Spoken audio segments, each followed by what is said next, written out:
And then, of course, the perspective of the fellowship was very important. We tried to find some easy ways to evoke the idea of the party of adventurers not being simply a group of adventurers that happen to travel to the same destination and sharing the itinerary, but having something to have to do with each other and common goals and stuff like that.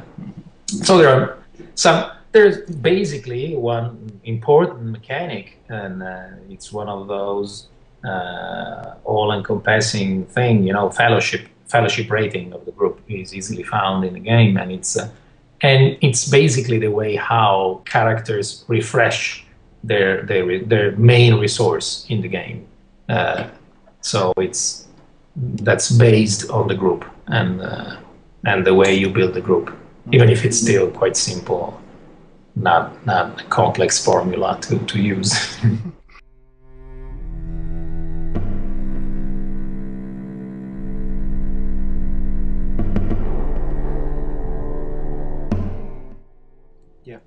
I like it a lot. Yeah. I'm biased, but I like it a lot. I want to play it. I'm really looking forward to it. I might even do a sneaky game tonight, in fact. I've got some friends coming round, so I shall... You might get some characters. Of course, you are like me, you didn't get a copy of the game yet. No, we haven't had it. Us who made it. I'm waiting myself, but I have these. Oh, look at those. Wow. So those are the dice. So the special dice. I know the special. Oh, look, and look at those. I've not seen these. Wow. This is genuine geeking out on camera now. Wow, look at those. I want those. That's very good. Yeah. Wow. Yeah, quite simple. I'm happy that at the end we accomplished what we wanted. So we basically have a set of custom dice that can be used. I mean, they work better than an ordinary set of dice, but you can play with your own dice. Yeah. It's not something that forbids you from playing with your dice, or you just, even if we have enough to play, because we have 6 of these, or 6-siders, because skills in the game go up to 6, and these are action dice, and the action dice are you get 1 die for every level in a skill you have, let's say sword or healing, and every time you take an action, you also roll this. That's the defeat die, and it's a 12-sided die that's been customized to actually give a numerical rating from 1 to 10, and then you get a Gandalf rune for an automatic success and an Eye of Sauron for a 0. Cool. But both icons sometimes can mean different things. Usually good things if it's Gandalf, and bad things if it's the Eye. Okay. Cool. But you don't. It's not necessarily. So you can play the game with your normal dice if you. It's not a case of highly specific fiddly bits, as it's been described online. There was some panic about that. This somebody complained about me, since I already had some custom dice on my board games like World of the Ring or Marvel Heroes, and they call them funky dice, but they don't smell funky. Funky dice is a good thing, surely. Yeah. I can't actually smell them through the Skype, but yeah. No, that's cool, because there was the now infamous interview that was circulating online that the game was basically going to be Warhammer Fantasy Roleplay 3 and require all these parts, and you designed a board game or 2, so therefore it was going to be like a board game, and hey, we can forgive people for guessing at these things, but it's not, is it? It's nothing like that. No, it's not at all.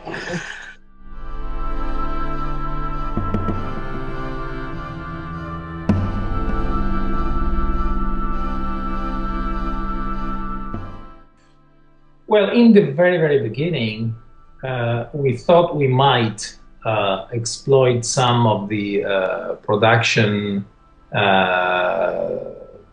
tricks used in board games to make life easier for the GM or for players to play the game, like having counters or stuff. Or we experimented a bit with a board that was not actually, it was a reference for combat.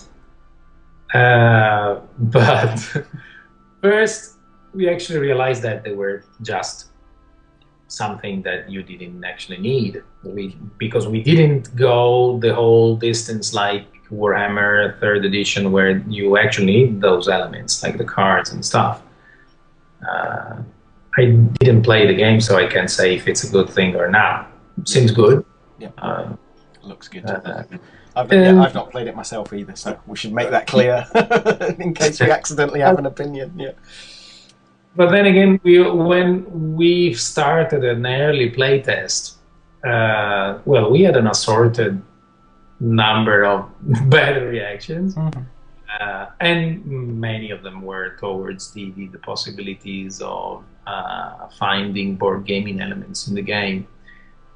Something that I feel is just basically due to the fact that some role players are really conservative.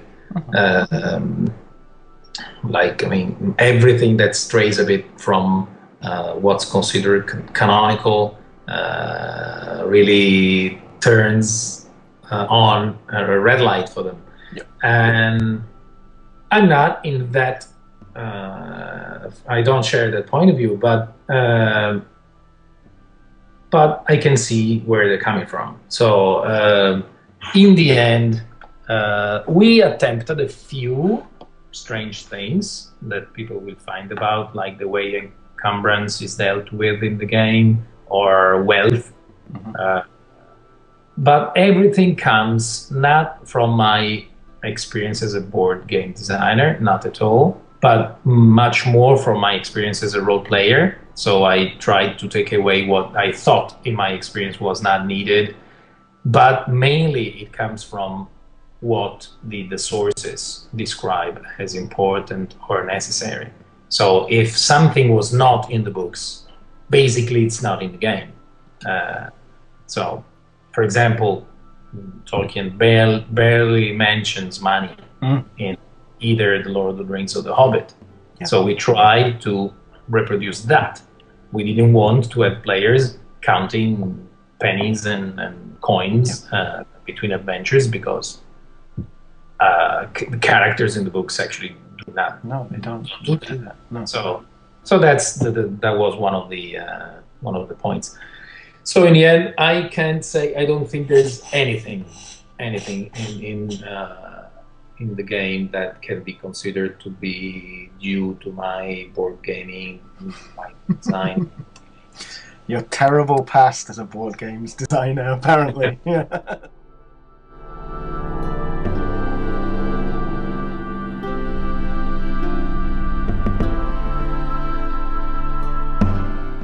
It's funny because it's actually, if someone has played my games, or at least my main ones, like Marvel Heroes and War of the Ring, or Age of Conan, I mean, you can see I'm a role player, because I mean, those three games are really very immersive experiences. I mean, they're aimed to give you something that at the end of the game you think you experienced some sort of story.